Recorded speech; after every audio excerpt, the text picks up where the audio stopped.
What do you guys think of that? Was that cool? Was it? Did you like it? I don't know. It's part of a bigger thing that I'm working on. I'm working on like an actual intro that's going to be like really legit and look cool. And that's like just a small little segment of it. I'm going to speed it up. It's going to be about, I'm thinking like 25 seconds. But welcome back to the channel. Guys, I missed you. Like I feel like I haven't talked to you guys in like forever. But it's only been a couple days, but it's like when you don't do underdog theology, it's like, what am I even doing? Like my week is like thrown off. And like, sure, there's like time to work on stuff, and I've been working on stuff, but it feels so weird. So I thought about doing the stream tomorrow, but then like, I don't know. I think I'm going to have a sick kid home tomorrow. And so probably not going to be able to, but I can right now for the moment. So have you guys heard of the Babylon Bee? Have you guys heard about that little thing? You guys remember all the funny stuff that they used to do? Like when it was like John Piper is working at the airport landing jets or whatever with like his hand signals, and like there was a bunch of funny stuff about Calvinism, which as a Calvinist, like I know not everyone here is, that's cool, but as a Calvinist, it was very like making fun of Reformed people from a Reformed perspective, which I really appreciate because that's kind of like what I do. But like I really liked Babylon Bee way back in the day. Like I'm talking about, it was like 2010 when it started getting like big or whatever. But oh my goodness, lately, not a fan. Not a fan. Haven't been a fan in a while because they got bought out, I think. I don't even know all the details of it, but there was some kind of deal that was made to where they started just getting really into politics. And it was all focused on different aspects of politics. And for me, when we get talking about politics, I'm out. I'm just out. Like that's just how I am now. I don't appreciate it. Like I used to be into politics, and then everything got crazy, and then I was like, I don't think I want to be part of these conversations anymore. Well, Owen Strachan, the Strachanator, I don't know, the Kraken, the Strachan. But Owen, I'm pretty sure it's pronounced Strand. But he went on Babylon Bee and did an interview. Now, not everyone who goes on the Babylon Bee is like to be like looked at with a skeptical eye of like, why are you going there?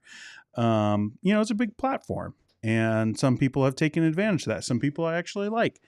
Owen Strachan, on the other hand, not so much. Haven't been a fan of that guy either for a long time, and I don't mind saying it. I've found him to be a very divisive voice online. And they had some interesting conversations that I wanted to kind of just take a look at. And then, yeah, you saw it in the thumbnail. Like there's rapping. Oh man, is there rapping? And like, well, I don't know if you could technically call it rapping. Talking to a beat? Is that rapping? It gets pretty cringy. But we're going to take a quick look at some of the things that they had to say, and I think some things that are actually important. It's not just like all goofing off and whatnot. But let me see if my mouse is going to work. Okay, all right. Let's head over here and let's see what they were talking about.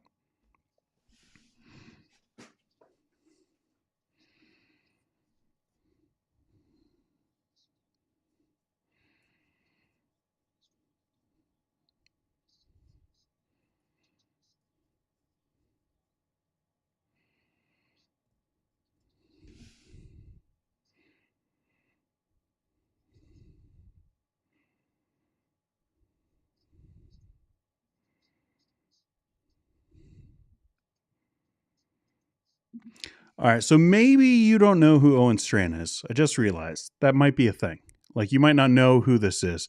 Oh, is there not sound coming through, man? Just there really should be no volume. I just tested this thing and recorded it, and it was fine. Let me go back over into here. All right, so if I'm playing it,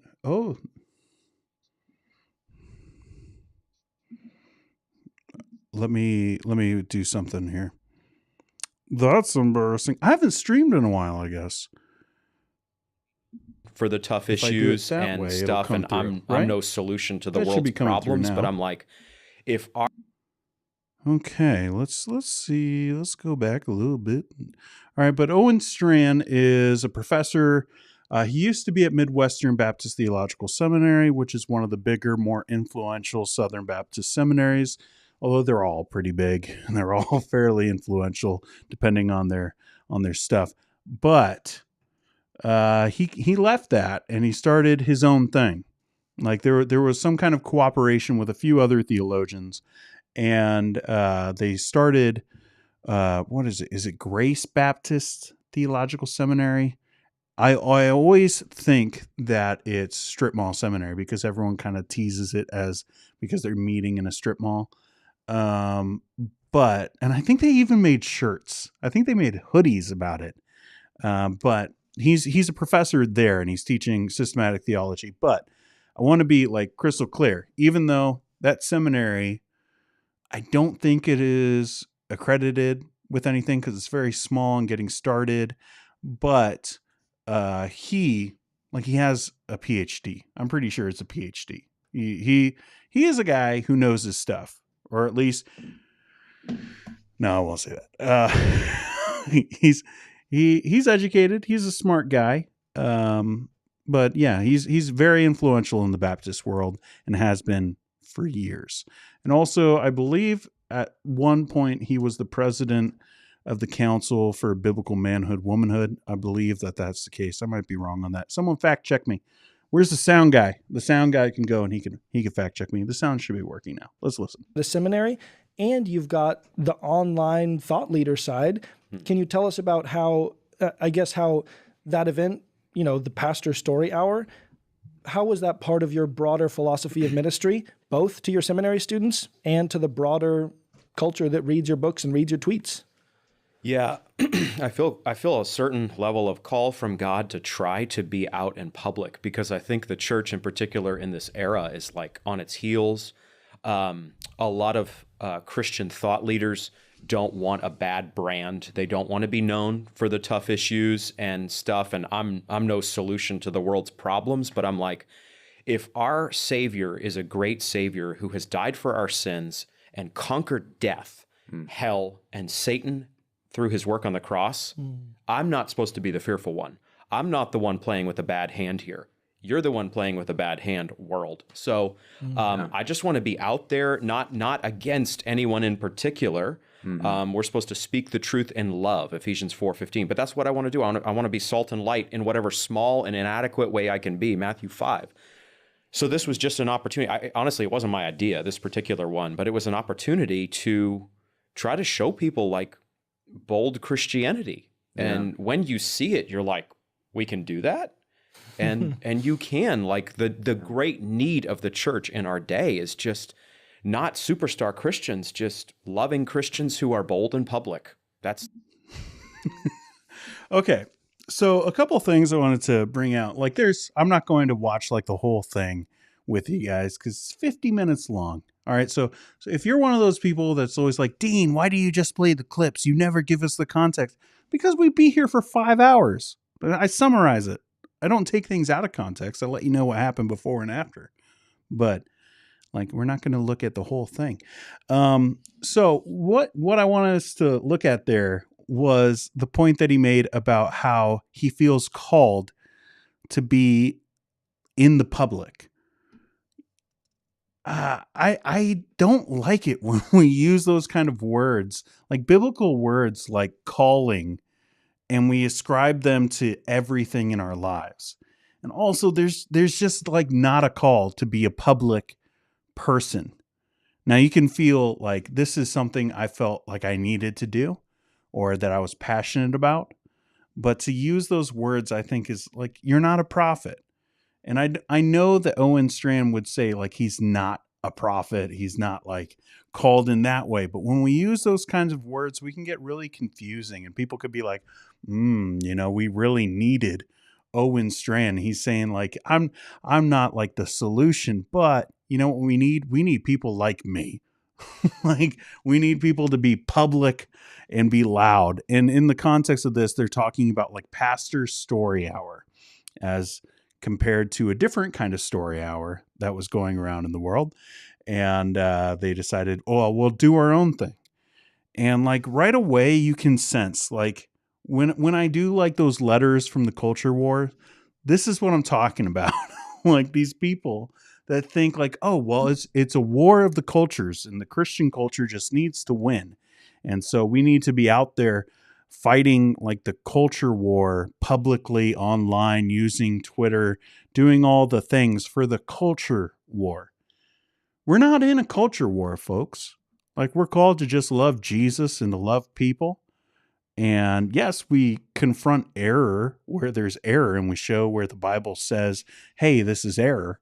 But we don't go around being like, oh, everything is so consumed with the world. Now, there are effects of us of just being a Christian and seeing things that are happening in our society where, we have to stand up for biblical standards and say like, hey, I don't believe this is the right thing for me to be doing, and for you to be doing too. But to just go around like he does online and to just be so combatant and to always think of it as like this war. And like later he's going to talk about his new book coming out, that like I tweeted about it last week, I think. I don't know. It's been a while.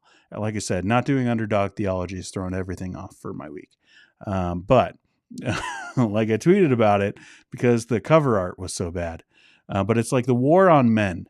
And he starts talking about how men are under attack and we need to, like, he even uses the phrase of like punching back against the culture, which is like a really weird way to say that, especially as a Christian. Like, we are called to turn the other cheek. And just like the aggressive tone all throughout. And I know that these guys always jump on people like me when we point out tone. But Jesus thought tone was important too. So I think I'm going to go with Jesus and say, yeah, tone is pretty important. And we need to make sure that when we're going against something, it's not that we can't be in opposition to the world, but when we do, we better make sure that we do it in a loving, kind way that would represent Christ, not in a combatant tone where everything, like they always go like, well, Jesus flipped the tables. Okay. He did that once. Like, he wasn't like going like every week and being like, oh, I'm going to flip the tables even harder this week. Like, he's not going onto Twitter and flipping tables every 5 seconds, which is something that Owen Strachan has done. Now, they do say somewhere buried in this video about how like his tone on Twitter is so good because he's not, going right at the, conservative right, and he's not going at the conservative left, which, like, all right, like, definitions, please. But he's toned it down. I will say that. But, the stuff that we talk about with like people like Dale Partridge and Josh Bice sometimes, and people like that who go onto Twitter and they're very combatant about everything against the world. Owen Strachan started that. Like, that's how he got kind of his name, like that, and a few books that he wrote, but mostly it was about being online and being very combatant. And like I said, he's toned that down a little bit, but I just found it so funny that they were like, you're just so graceful online. It's like, I don't know if you've been paying attention for the last, maybe the last couple of years, but like if you go back a decade, like there's a lot of stuff, but there's quite a bit to get through. But mostly I just wanted to hang out with you guys. This is just kind of an excuse. Yes, Laurel's right. It's Grace Bible Theological Seminary. Yeah. I'm pretty sure they made hoodies saying that. Philip says, he always reminds me of Ben Stiller in Zoolander. Prove me wrong. What is this? A seminary for ants? Wendy, I watched the whole interview. You are right about the aggressive, strong male stuff. He scared me a wee little bit. Oh, that's true. You're right. As soon as I said it, I was like, someone's going to call me out on that. Yeah, it was twice. My point is that it wasn't just like every other week that he was just like, time to flip tables, Peter. Come on, let's go. And it was a couple times. That's it. And not all the time. But fair point. Fair point. As soon as I said it, I was like, someone's going to be a stickler, and it's okay. Like you're right. All right. Let's look at something that he says. They like right after this, they kind of like just give him a little applause for his answer. And I always love it when podcasts are like that. They take like 45 seconds, just be like, good answer, good answer. It reminds me of like Family Feud. when someone says something and just like, what? Like that doesn't even fit the category at all. And then just like, good answer, good answer. They do that all the time on podcasts. But let's see what he has to say about Andy Stanley. What do you think about like, and how would you do this in love? What do you think about this is another thing that's happening. Andy Stanley, you had a tweet about Andy Stanley recently. Yeah. What happened there? What do you think's going on? Is he frog and kettling his church? Like what's happening? What's happening there? You know what I mean? Like, I want to know. Here's the deal on Andy Stanley. Andy Stanley is deconstructing before our eyes. Yeah. I'm dead serious. He is just taking apart whatever faith system is operative in his heart and mind. He's just taking it apart piece by piece. And he's running really the liberal Christian, air quotes, playbook, which is basically marches under this banner. To save the faith, we've got to destroy the faith. Or said differently, to save the faith, we've got to take apart, the unsaleable elements of our faith, the parts the world doesn't like, and then we'll have a palatable Christianity that, in particular, the next generation, it's always premised on the youth, the kids, we've got to help them. They will find it appealing. So nobody's really against the resurrection, right? That's why Andy Stanley's That's his big thing, right? He's always like, we just got to focus on the resurrection. Right. We just got to focus. Forget the Bible, only the resurrection. Right. He was saying that, what, like 6-7 years ago at Catalyst, like already, like 7 years ago. Yes. So it's a hilarious move in a sad way because he pits the Bible against the resurrection, as Sam just referenced. And so actually there is no resurrection that you can know for certain without the Bible, right? And by the way, it's not a resurrection in our hearts. It's not a fairy tale, make-believe bedtime story hour resurrection that didn't really occur, but it kind of did. No, it's a real flesh and blood coming back to life resurrection. But if you give up the Bible, you don't have that left. So again, I think sadly, we should pray for him. But Stanley is deconstructing. He's losing his faith in public one piece at a time. And it's one thing for Stanley to do that. It's one thing for your buddy to do that who you went to Bible college with. It's another thing for a pastor who is globally influential to lead people to do this. But the times are hard. We're in what's... All right, so he starts going off about, what's happening in culture after that. But I got to say, like, again, not a fan of Owen Strachan. I always say that with everyone. I let you know if I'm a fan or not of them. Not a fan. All right. I think he's right. I think he's right about Andy Stanley on this issue. Like, I'll say it this way: we are watching him go through this process. Like, I don't know if it's all that slow or whether he's just revealing it kind of slow, but it's been the last 7 or 8 years where Andy Stanley has just over and over again come out with like just really dangerous stuff, like unhitching from the Old Testament. And then next thing you know, he's saying, well, stop saying the Bible tells you so. You need to focus. He is right on the resurrection. And I do think that it's because it's a palatable thing, but I think he's ascribing too much motivation without knowing him. Like, I think we do need to be careful about that. That we aren't just saying like, oh, he's just trying to get more people. Like, that's kind of the undertones here. And I think what he's really saying is like, this is why people deconstruct, is because they're trying to make their, what he even said, like getting rid of the parts that people like don't like and just taking the parts that people do. So for Andy Stanley's case, he always talks about the resurrection. So that's something that people like to talk about. And as I don't agree that he says it's something that like culture says is okay, because I don't think there's any atheist that's just like, oh yeah, totally, the resurrection of the dead. Like I think that's actually probably a pretty big stumbling block for unbelievers. But I understand what he's trying to say. Like this isn't a condemning thing, but I think he's ascribing a little too much motivation for what Andy Stanley is doing, because we don't know. We don't know why he's doing that. It might be honest questions that he's having, but I do think that he's right that it's happening. Like he's going through this process and it's right in front of everyone. And it is hard, both for like obviously his own spiritual health, but for his followers. There are so many people who love Andy Stanley, thousands and thousands. There's a reason why he's got a megachurch. It's because people love him, his leadership stuff. I still have friends who like will disagree with Andy Stanley and everything he's talking about lately, but they just love his leadership stuff. Well, for me, I can't like divorce someone's theology from their leadership when they're a pastor and talking about leadership in the church. Like we're going to have issues most likely. Those things are going to come through a little bit on how they interact with people and how they deal with people, how they apply scripture to these cases of, dealing with people.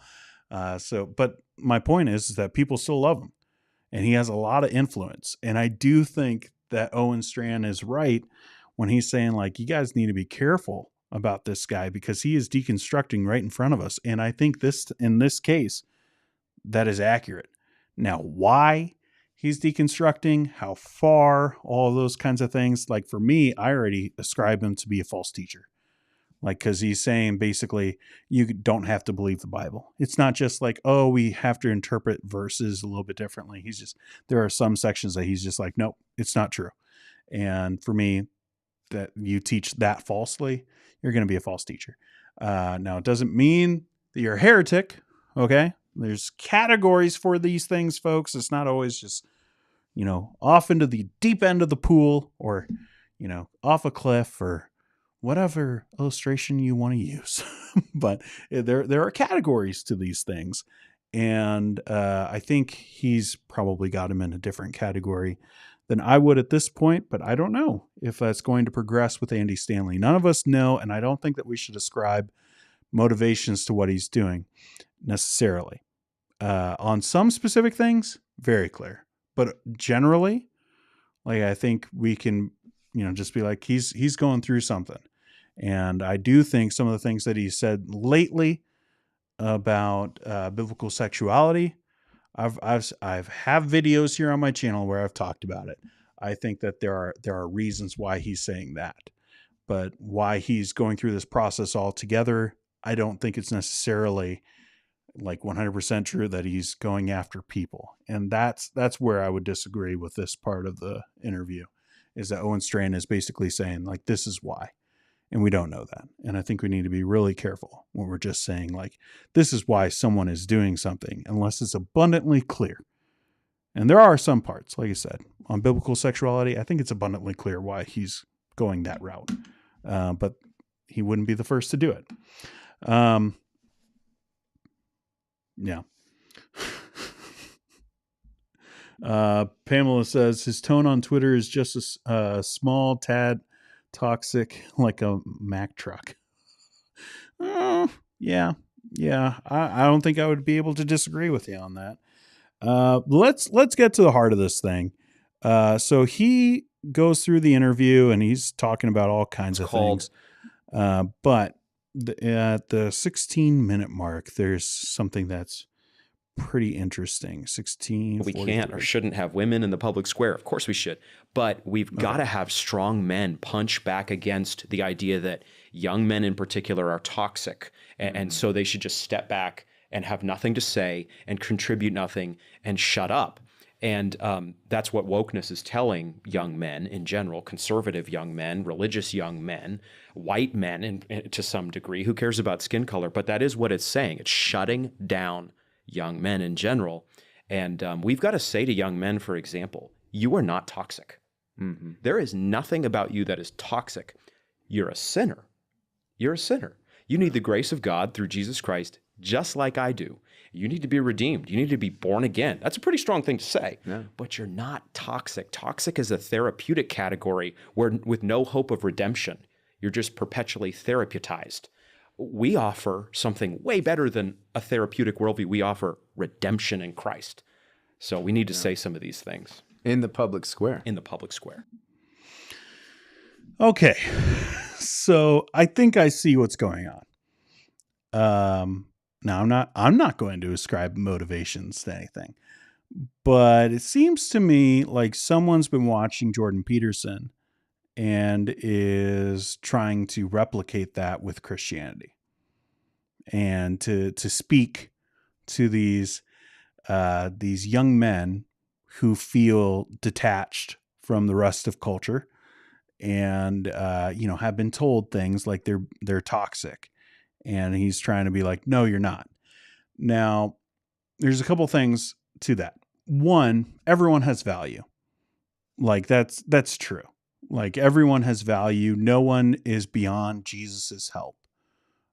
So like if there's someone who is just doing all kinds of evil, wicked things, and the way that they interact with people is awful, that person can find Jesus and find redemption. Like everyone has value as a person created in the image of God. And so we shouldn't be so, like, I think it is something in culture that we write off people, and just think like, oh, well, this person fits into this category and all of that category is like this. That being said, there are people who are toxic. Like, to say like, you are not toxic. Well, you don't know that person. And maybe you should talk to the people who are closest to them before you just like say like, no, you're not. Now he is right. Like, they are sinners, and we're all totally depraved. We have our sin nature. And, so we're going to continue sinning, like all that stuff. But when he just says like, no, you're not toxic, I think that's really naive. That there are people that just, they're a drain on everyone around them, and doesn't mean that person doesn't have value, but the way that they interact with people is just harmful to that other person, harmful even to the person that is toxic. So like that happens all the time. There are all kinds of people like that. We all know people like that. Like every one of us knows someone who is like that, and probably more than just one. Maybe it's because of something that they went through. Maybe it's because they just don't fit in to society in a certain way. Maybe they've been let down by different, usually authoritative figures in their life, and they've just developed really, really bad habits that have led to them just being a toxic person. Like, that happens all the time. And to just like be like, none of you guys, none of you. Toxicity isn't a thing. Although Philip is pointing out, why does my mouse always disappear? Therapeutized, whatever that word that he just made up was. Yeah, that's not a word. I don't think it's a word. Maybe I'm wrong. I don't know, but I don't think it's a word. I think he just made it up. But to just be like, this is the same thing that John MacArthur does when he starts talking about like psychology and counseling. It's just to write it all off and to say, well, we have the gospel and the gospel's better.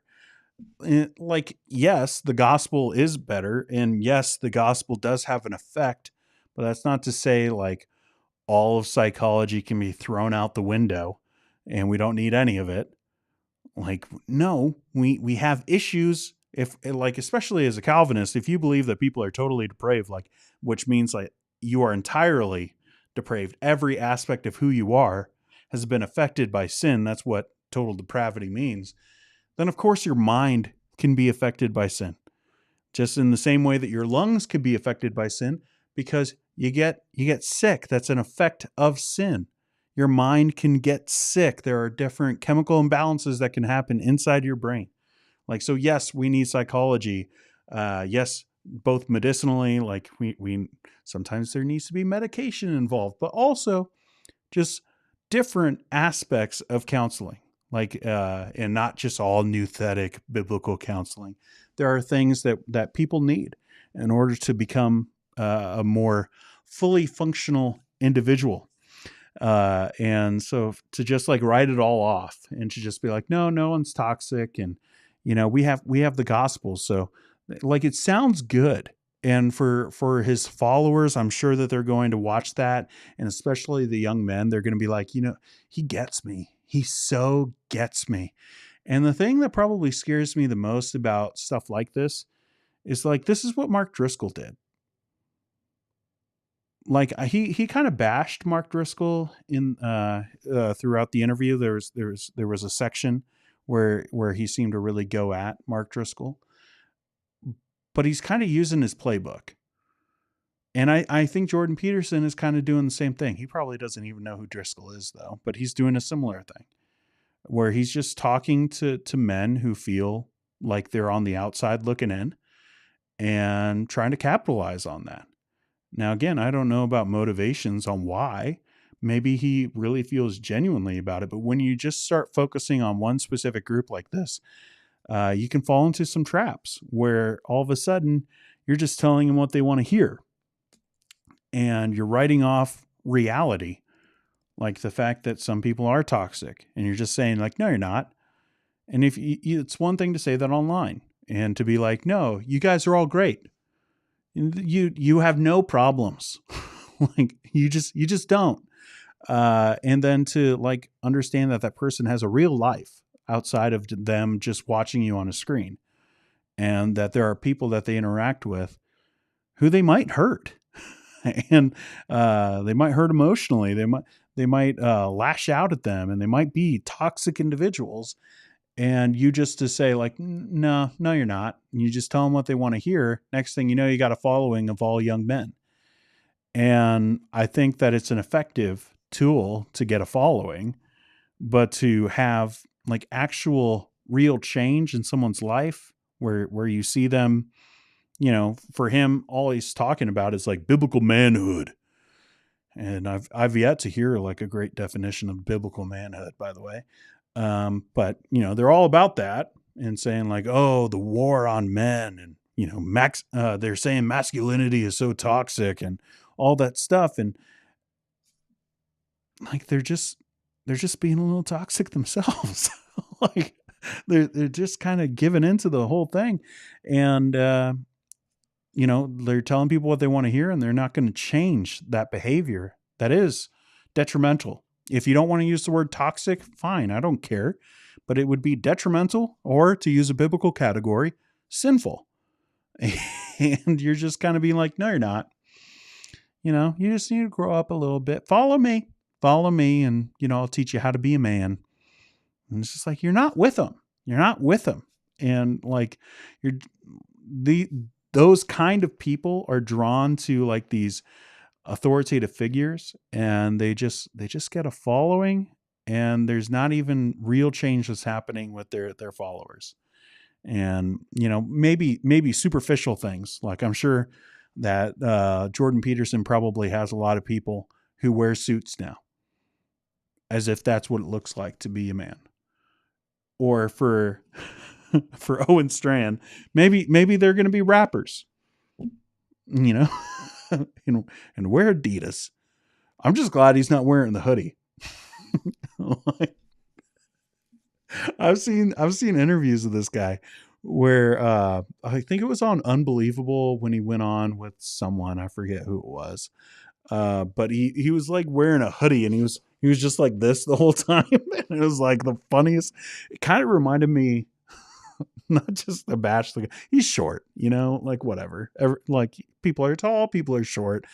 Some people are skinny, some people are fat, whatever. Like people are who they are. But it kind of just like the body language kind of reminded me of Ant-Man and the Wasp when Paul Rudd shrinks down, and he's like kind of like like in like a third grader's kind of body size, and he's like wearing the hoodie. That's kind of what it reminded me of. But he thinks that he's like the guy. As he said earlier, he's called. And this is like, man, so many Mark Driscoll vibes in this guy. But like the idea, like Mark Driscoll said the same thing. Like he said that he was like, he heard the voice of the Lord. So a little bit different. Like he heard God and God told him to marry Grace, plant a church and train young men. Like this is kind of like that, where you're just saying like, this is from God. I'm supposed to be doing this. And then you're speaking to these young men. It just has a lot of that kind of stuff. We're going to look at the wrapping here in a sec, but I want to interact with some of the things you guys are saying. Kevin is here and says, I came to Reformed theology 4 to 5 years ago and was drawn to all these conservative Bible teachers. It's wild that the conservatives have distanced themselves from aggressive conservatives now. Yeah. And also distance themselves from those who were formerly conservative, but now drifting left in problematic ways. What a time to be alive. Yeah, there's all kinds of fracturing. All kinds of fracturing. Philip says, fundamentalist conservatives versus social conservatives. Yeah. Israel is here and says, he says something. Come on, trackpad. Jordan Peterson has become someone that young white evangelicals are listening to on a regular basis. Yeah, I didn't even know who the guy was until I had friends making YouTube videos about him. And I was like, who is this guy? And like, I could see why he has a following. Like, he's an interesting person, and interesting people, whenever they get a mic in front of them, are going to be interesting, and people are going to follow that. And because it's at least entertaining. If you don't like, maybe you agree with what they're saying, but even if you don't, a lot of times they're at least going to entertain you. And so people are going to listen. Some people think of me like that. They disagree with me a lot, but they find me entertaining, I guess. I don't know. Can you guys tell my wife that I'm entertaining? She doesn't laugh at all my jokes, and it bums me out. Kimber Beck says, right on the money, Dean. The fiction that there aren't any toxic men. JP, copycat, generalizing. Yeah, except for, I will say, I believed it a little bit more with Jordan Peterson. I'm not saying that Owen Strachan is lying or being deceptive necessarily about like his motivations in it. But I will say, like, when Jordan Peterson was like crying on what's that guy's name? Like Morgan, whatever. He used to be on America's Got Talent. When they were talking to that guy, he was crying about how these men were like, felt like they were left out, and, you know, all kinds of thoughts that these young men were having that were detrimental to them, and got emotional. And I was like, you know, I believe that. I believe that he actually cares about those people. And I'm sure also enjoys the fact that he has a platform because of those people. But I believe it. That being said, I don't care for Jordan Peterson. But let's see. Philip says, the issue with the manly draw is the lack of biblical discipleship after the drawing. Sure. Yeah. Yeah. I think that's all across the board. But yeah. Remnant conservatives versus therapeutized conservatives. I have such a hard time with words. I don't know why I do YouTube. Wendy, Mark Driscoll-ish. Maybe that's why he scared me. Maybe. All right. Let's get to the like the thing that you guys have been waiting for. Oh boy. Have you ever seen something as awesome as this? Oh. Prepare yourselves. Once we get there, it's going to blow your little minds. I mean, some of you guys have big minds. I always talk. Can you tell that I've been hanging out with my kids a lot? Admitted. Okay, great. Here we go. So we are going to start a rap beat. What? That's what they call those. Mm-hmm. And then That's what the youth are calling them these days. The youth say. So we're going to start a rap beat, and then you are going to take we're going to call out theological concepts. Okay. And you're going to be rapping about just those incorporating it. Okay. It's like Eminem. It's like Eminem. Eminem's known for doing this, by the way. It's like the 8 Mile. It's like 8 Mile. Of Babylon B. Of Babylon B. Mm-hmm. Yeah. Your starting marker is limited atonement. There we go. Oh my word. But you can go wherever you want from there. Oh. Okay. Are you guys ready for this? Yo. I flow 6 days a week. On the 7th, I rest. Every single day, I know that I'm blessed. I got Christ in me, and his atonement is definite. And check it out, you know that I'm checking it. I can't checking stop. it. My soul is redeemed, I can't stop, and this is the life I've always dreamed of. I need another word, keep it going. Yo, that's because I am flowing. My name is Owen. Justification. Eschatology. Okay. Eschatology. Final answer. Yo, eschatology, check it out. You gotta acknowledge me when I'm in the booth. You know I'm dropping, see? I can't stop rapping off the top. This is a Jesus thing, Christ guys. is coming, and it's gonna be something coming in the clouds, and you've never seen it like this. He's coming so loud, every trumpet blaring, everybody seeing, and he is the all-seeing. Justification. We are. Oh, I'm sorry. You know, everyone has their interests. You know, like I've got lots of interests, but I don't share all of them online. Like, there's a reason for that. He just rhymed seeing with seeing. I just want that. I would fail in a paper if I did that. like a literature paper. Dreaming, we are living. It keeps We're going. justified by the blood of Jesus Christ for our sins. Check it out now, and you know you're gonna win. The verdict has been transferred to the guilty. I used to live so filthy. Now, his righteousness fills me, and I can't stop spilling the spilled tea. Women in ministry. All right, that last part was Ministry. okay. I gotta admit. Yo, can't be pastors, never been one. But check it out, we need their gifts, son. We need them serving all through the church, and you gotta find it. Your neck's not in a lurch. When I speak this, you may not like it, but check it. What I gotta do is excite it. What I gotta do is speak the truth. Keep the words coming. Keep the fruit The coming. covenants. The covenants God makes. So, that's I guess biblical masculinity is to rap about female pastors that they're not real pastors. I think that's what he said. So young men, you know, I'll put the hat backwards so I look cool. I always wear my hat this way. This is the guy to follow, I guess. He's cool because he raps. You know? This is a thing. Promises to his children. It starts with Abraham, it extends all through the Old Testament, and you gotta check it out, and I'm testing it. You gotta see David, you gotta see Moses, you gotta see everybody coming to fruition in the new covenant. That's the blood, that's where the blood spilled, that's where the son killed, that's where they all die, that's where we all die, and you know we all fly up to the Most High. And it's all because the realization of the new covenant. Amen. The essence of the Father.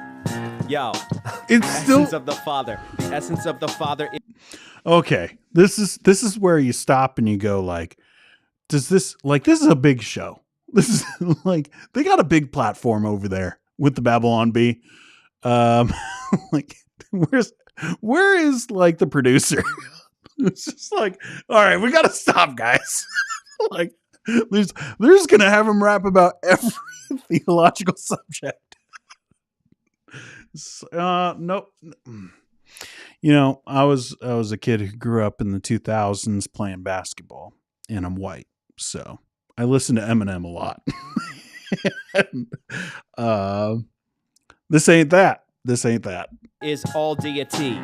You gotta believe in me, see, because it's all this truth. The Father is the essence of divine. He's not like us. We're a creature. He's the creator, and you can't stop, but I'm gonna be the preacher. I'm gonna tell you this. Doesn't matter what you think. He's God the Father, Most High, exalted. And that's it. The track has been assaulted. Yeah, there we go. Oh, Well done. All right. Wow, that was impressive. Is that guy snapping? I am.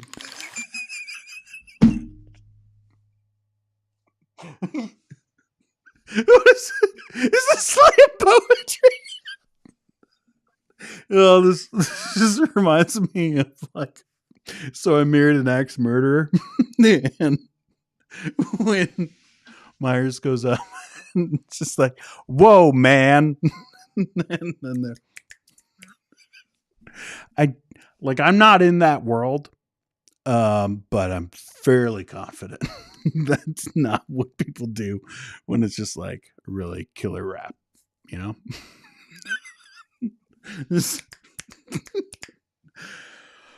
Whew. Oh, guys, that was funny to me. And how dare you, Pamela? How dare you? It's Toby Mac, 1995. Toby Mac could rap, okay? I mean, he wasn't great, but this is so different than Toby Mac. Oh man. See, here's the thing though. Here's the thing. This is like, he's done this many times. Like, there's a reason why they had him do it.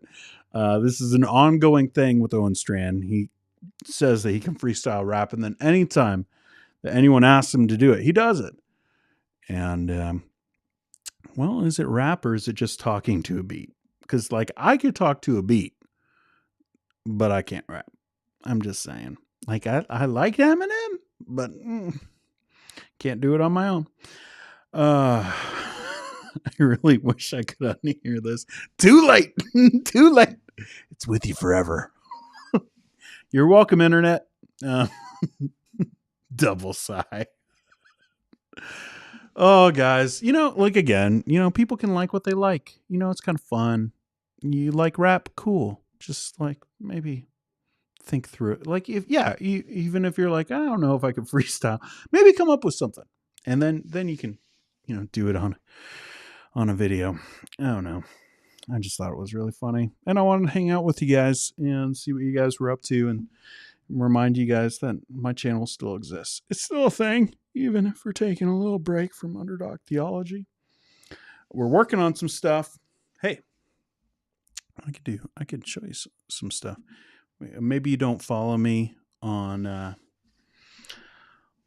Instagrams, but I've been posting a few little design things I'm working on, getting some things together, trying to make the show a little bit better. But yeah, we're working on some more stuff. Dean, are you egalitarian? You did not watch the last video. No, I'm not. I don't like the category of complementarian, mostly because of the crazy wackadoos. I don't know how to say it better. It's just what they are.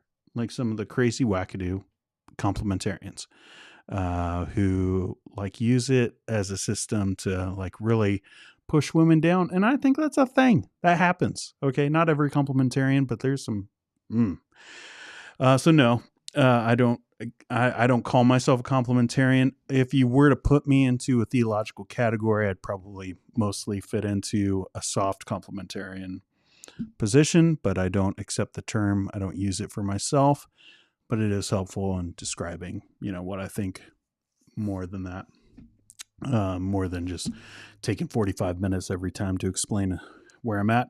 But you can check out the last video, Kevin, and talked about Rick Warren and his view on female pastors, and I get into the weeds about that. Some people liked it, some people don't. That's okay. We can have disagreements on stuff. Maybe you're like, that was a killer. Why do I always want to say killer rap? That sounds bad. Good rap? It was an excellent rap. Maybe you're like that. And I would say, like, get that monocle out of your eye and talk like a normal human being. But also, maybe, that's your opinion, man. Yeah, well, that's just like your opinion, man. Pamela, he's complementarian, but don't get me started.